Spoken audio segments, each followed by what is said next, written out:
Hello everybody, Christian from Treasure Town here, and today we're going to be speaking about the 1980s Susan B. Anthony dollar. We're going to be going over the history and the values of this coin, both in the business strike, like what you're seeing here, as well as the proof coin, and then we'll also cover some mint errors. So we'll start out by giving a brief history of the Susan B. Anthony dollar, which came first in 1979, went through 1981, and then again in 1999, the reason being that they were using some large size non-silver clad dollars, Eisenhower dollars, but they were way too big and they wanted something that would be easy for commerce. It was also able to last about 10 times longer in circulation compared to a paper bill, so it made financial sense and it would be a good thing for something like arcade machines or vending machines. So they came up with this design featuring Susan B. Anthony, the first U.S. citizen to appear, who was a woman, to appear on a U.S. coin. They'd done Queen Isabella in 1893 from Spain, but this was significant in that sense. She had advocated for the women's right to vote and was instrumental in the 19th Amendment passing,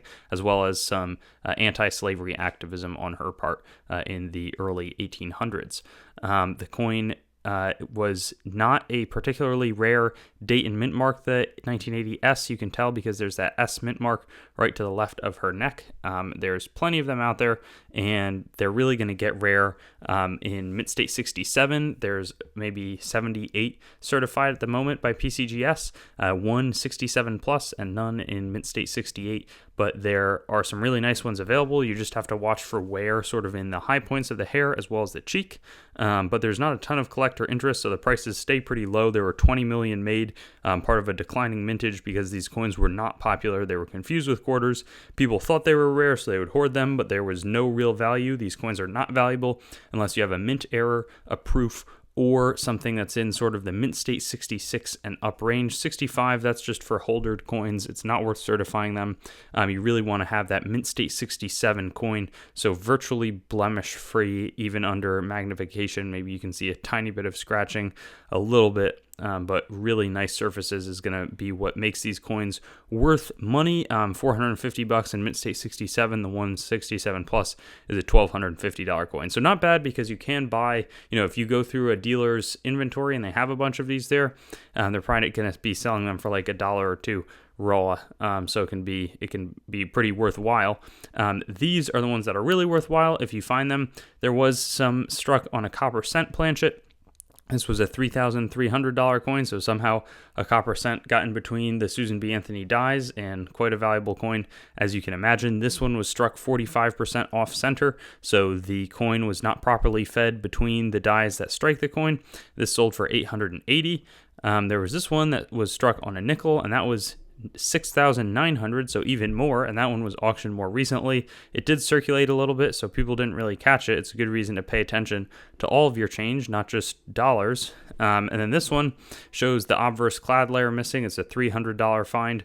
Basically, there's 3 layers of metal. There's the initial there's a copper core and then 2 clad layering on the front and the back. And so when that layering falls off or becomes no longer bonded to the coin, this can occur and people pay up for it. And then lastly, this one was struck on a quarter planchet, sold 20 years ago or so for a little bit under $1,000. Now the last part to go over is the proofs. So they're really probably worth like $4 or so, $3 or $4 in most conditions. There were 3.5 million made.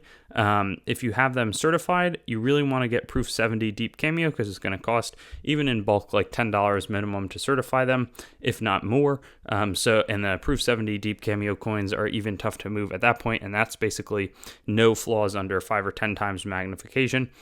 Even here, I think you can see a few tiny flaws, so clearly they're kind of nice about it, but it's probably not worth your time submitting these unless you have a really good eye for doing it, and then you're going to have to be super good, because you want to have like probably a 70% conversion rate on getting a 70 out of 70 as opposed to a 69 deep cameo, which is tougher to do. And maybe it's more than 7. Maybe you could retail them for $10 or $15 to a marketer, but it's tough to do super well with them. So really, you're just looking for the mint errors, or you're going to be looking for really high condition coins. Those are the ones to search for. And then also just hope that you enjoyed some general history on these Susan B. Anthony's.